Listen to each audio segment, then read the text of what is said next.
Salut, c'est Anthony, ancien employé de bureau devenu travailleur indépendant à la maison et aujourd'hui je vous parle d'une vidéo qui a fait le buzz sur ma chaîne YouTube sur Alexandre Astier. Donc c'est une sorte de fausse interview que j'ai faite sur ma chaîne YouTube qui est actuellement à 6000 vues. Et ce truc là ça peut prendre du temps. Par exemple la vidéo d'Alexandre Astier, je l'ai tournée il y a 4 mois et il y a seulement une semaine où vraiment la vidéo, vous voyez la courbe a fait ça et fouf, ça part carrément. Disons que tous les jours, je prenais quoi, 10 vues, 50 vues, pas plus quoi. Et là, depuis une semaine, je prends 1000 vues tous les jours. Donc c'est une courbe exponentielle. Je sais pas quand ça va s'arrêter. Peut-être que je ferai une vidéo sur le sujet.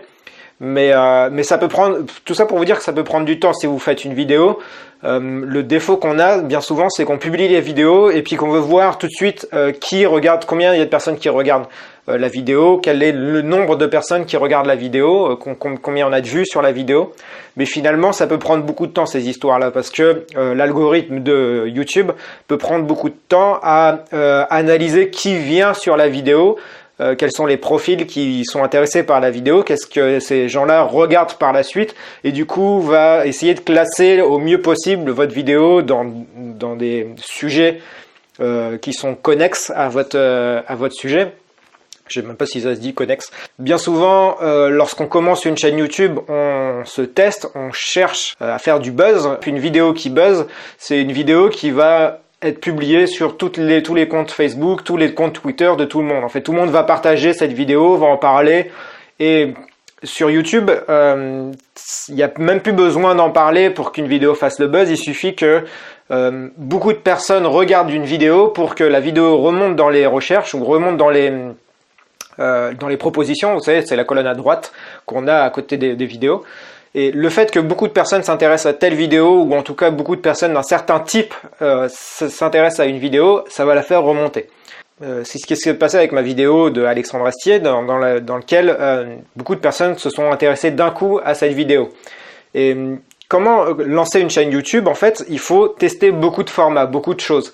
Ce montage-là avec Alexandre Astier, où en fait j'ai pris une conférence et puis je l'ai entrecoupé avec des questions et j'ai fait en sorte qu'ils me répondent.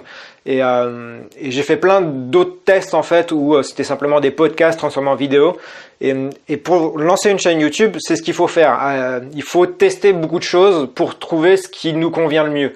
Et c'est pour ça qu'au début, les chaînes YouTube qui ont peu d'abonnés sont toujours très brouillons. On a l'impression qu'il n'y a pas de fil directeur parce que on se cherche un peu finalement.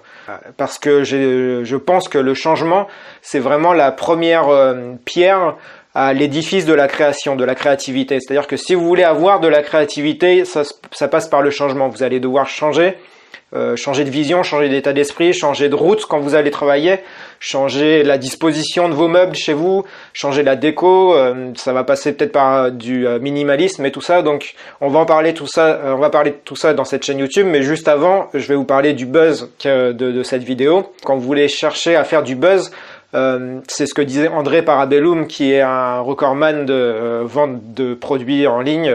Je savais même pas qu'il y avait cette catégorie-là dans le Guinness Book des records, mais lui disait vraiment l'importance des titres. C'est-à-dire que lorsque vous voulez lancer une chaîne YouTube, mais que ce soit n'importe quoi finalement sur n'importe quel réseau, on parle de YouTube parce qu'on est là sur YouTube, mais ça peut être un blog ou peu importe, il faut faire énormément de contenu, c'est-à-dire qu'il faut produire. C'est pour ça que le défi 30 jours, 30 vidéos, c'est super pour ça, parce que ça vous pousse à produire du contenu. Et il en faut énormément, et surtout ce qui est le plus important de tout, c'est les titres. C'est-à-dire que si par exemple tu mets une demi-heure à faire une vidéo, en parlant du script et du tournage, du montage et tout ça, ou peut-être une heure ou peut-être une journée, il faut que tu passes presque autant de temps à travailler le titre, parce que le titre, c'est ce qui va permettre que les gens viennent sur ta vidéo.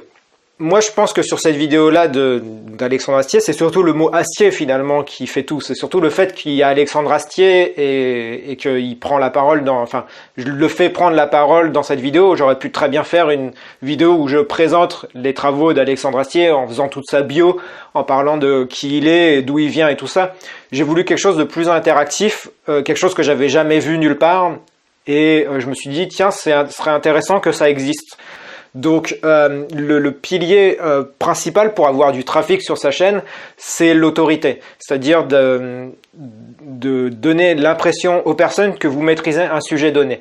Et ça passe par l'aisance vocale, donc le fait d'adorer un sujet, ça vous donne de l'aisance vocale. Puis, ce qui est important quand vous faites des vidéos, c'est la structure. C'est-à-dire que si vous arrivez à structurer votre vidéo, elle sera plus facile à comprendre.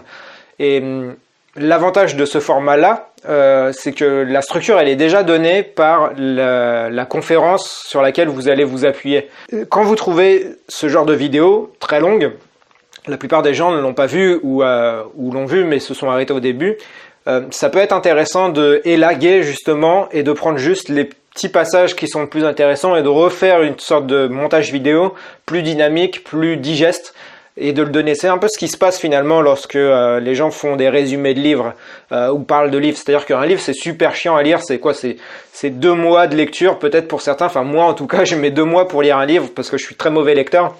Et le fait de faire un résumé vidéo en 10 minutes, ça aide les personnes qui sont comme moi, qui ont du mal à lire un livre, de pouvoir prendre juste l'essence du livre et de prendre les principes et de les appliquer ou pas, enfin en tout cas de s'intéresser au livre. Il y a aussi l'interview qui est super importante. Le fait de faire une interview avec quelqu'un, ça vous fait en sorte que vous partagez l'état d'esprit de la personne. Et moi j'avais vraiment envie pas de prouver, mais en tout cas de montrer que je partageais l'état d'esprit de Alexandre Astier, qui est quelqu'un que j'adore. Pareil, j'ai fait une vidéo avec Éric Judor, j'avais vraiment envie de montrer que je partage le même état d'esprit qu'Éric Judor. Donc c'est pour ça que l'interview, c'est quelque chose de super important, que ça soit sur YouTube ou que ce soit même dans un podcast, et d'ailleurs surtout dans un podcast, c'est surtout les interviews qui comptent. Moi je fais un podcast, tous les jours je fais un podcast dans lequel je parle tout seul, mais finalement c'est mieux de faire une interview ou en tout cas d'avoir une sorte de discussion. Le fait de faire une vidéo sur Insta, ça vous permettra de profiter de l'actualité de la personne. Si elle fait quelque chose d'incroyable, un nouveau film ou quoi, la personne va forcément faire une promotion de son film, donc va aller faire plein d'interviews différentes. Ça va se retrouver sur YouTube et donc vous allez apparaître dans les suggestions. Ça peut faire le buzz tout de suite, on peut pas le savoir en fait, on peut pas anticiper, c'est vraiment l'algorithme de YouTube qui gère tout. Et là j'ai fait une vidéo, comme je disais, d'Éric Judor, sur lequel je l'interview, je fais ce même exercice d'interviewer sur l'humour, et pour l'instant ça stagne. Peut-être qu'à un moment donné ça va partir aussi comme celle d'Alexandre Astier avec 1000 vues par jour, on sait pas, enfin je verrai bien comment ça évolue, je vous en parlerai par la suite. Comment faire pour faire ce genre de vidéo? Il faut chercher une personne célèbre, morte ou pas. Il faut juste trouver quelqu'un de célèbre. Le mieux étant de prendre un français si vous faites une interview en français, mais si vous avez une chaîne anglaise, vous pouvez prendre quelqu'un en anglais. Vous pouvez aussi le sous-titrer, mais je recommande pas. Je recommande vraiment de prendre quelqu'un de français et le plus célèbre possible. Pourquoi le plus célèbre possible? Parce que la personne est tellement occupée qu'elle va pas venir voir ce que vous faites sur votre chaîne. Si vous êtes sur un lancement de chaîne, votre chaîne est beaucoup trop petite pour que la personne s'y intéresse. Quelqu'un comme Astier n'a pas le temps de checker tout ce qui se passe sur YouTube. Même ses équipes, je pense qu'ils n'ont pas le temps de faire tout ça. Donc ça c'est important, de prendre une personne célèbre. Le deuxième c'est écrire, c'est découper les passages intéressants dans une conférence. Donc déjà, il faut trouver quelqu'un qui ait fait une conférence. J'ai beaucoup de personnes en tête que je voudrais interviewer, mais très peu ont fait des conférences ou, en tout cas, des conférences où, vous savez, il y a une caméra fixe et puis ils parlent pendant 45 minutes. C'est très chiant, mais dans le lot, il y a des pépites en fait.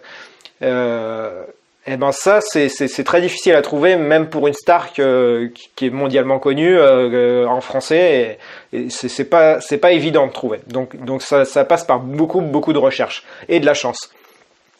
Celle avec Éric Judor, j'aurais jamais pu la faire un mois avant que je l'ai faite parce que justement j'ai profité d'une chaîne YouTube qui a posté une conférence qu'ils ont fait avec Éric Judor et j'ai récupéré cette vidéo là, mais j'aurais jamais pu la faire avant finalement. Donc c'est simplement de la chance et puis beaucoup de recherche, il faut rechercher souvent sur le sujet.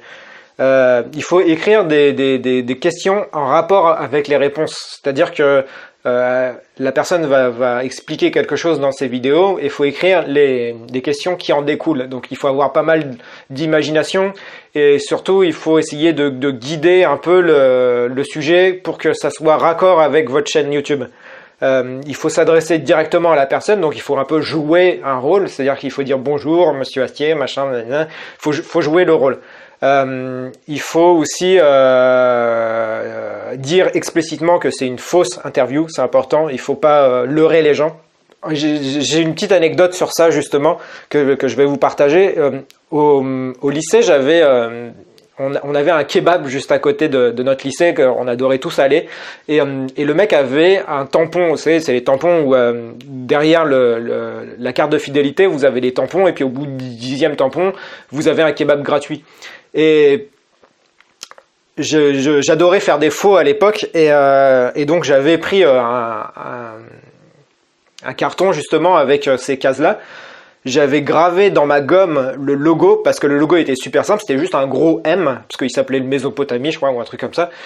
J'avais gravé un gros M dans ma gomme, c'était assez simple à faire, justement, on avait de la chance sur ça, et j'avais pris mon encre mon stylo encre, à l'époque on avait des stylos encre, et j'avais mis l'encre sur la gomme.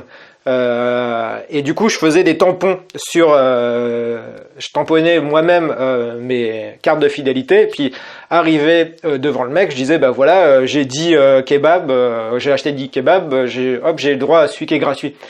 Sauf que j'étais malin, je faisais ça une fois sur deux. Et un jour, il y a un mec qui m'a vu faire ça, il a voulu faire la même chose. Il s'est mis à tamponner, il en a tamponné, je sais pas, une dizaine. Il est arrivé, tous ses potes ont dit ah on a des kebabs gratuits, on a des kebabs gratuits. Le mec a vu l'astuce et du coup il a arrêté de faire ça puisqu'il a changé le tampon, il a fait un tampon plus compliqué, c'était plus possible d'imiter avec la gomme.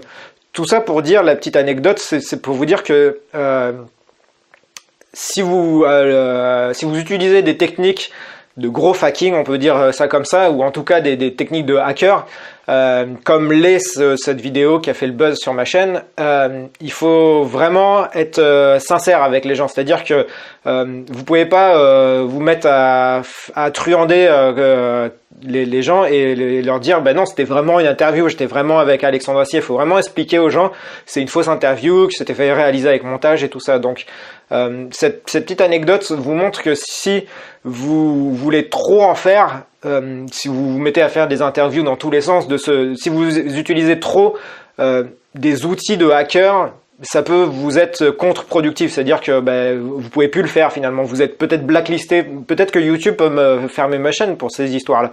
C'est vraiment quelque chose d'assez risqué finalement à faire, mais il faut le faire vraiment avec de la logique, il faut vraiment le faire avec un état d'esprit où tu veux pas venir détruire la personne, tu veux simplement créer quelque chose de nouveau, ou en tout cas un nouveau format. Il faut que tu l'expliques bien. Donc ça c'est vraiment important. Et puis bien sûr la vignette avec la tête de l'artiste, ça si c'est quelqu'un de célèbre, tu mets juste sa tête avec la tienne à côté, tu t'écris interview, les gens vont cliquer dessus en pensant que c'est une interview. Donc là on est vraiment dans le hacker, dans le hackage, c'est-à-dire qu'on truand en quelque sorte juste sur la vignette, mais une fois qu'on est dedans, assez rapidement il faut expliquer aux personnes que c'est une fausse interview, que c'est réalisé avec montage et tout ça, que c'est juste pour le fun en quelque sorte. Mais en tout cas c'est un bon exercice pour faire grossir sa chaîne. Je pense que la moitié de mes abonnés à l'heure actuelle viennent de cette vidéo là uniquement. Si ce n'est pas les 75% on va dire. Donc si vous voulez avoir d'autres vidéos dans ce style là, abonnez-vous. Je vous ai mis un cadeau en description, vous pouvez aller voir, checker ce que je vous ai mis dans la description. C'est un lien qui va vous amener vers quelque chose d'autre, une surprise. Et puis je vous dis à demain, salut.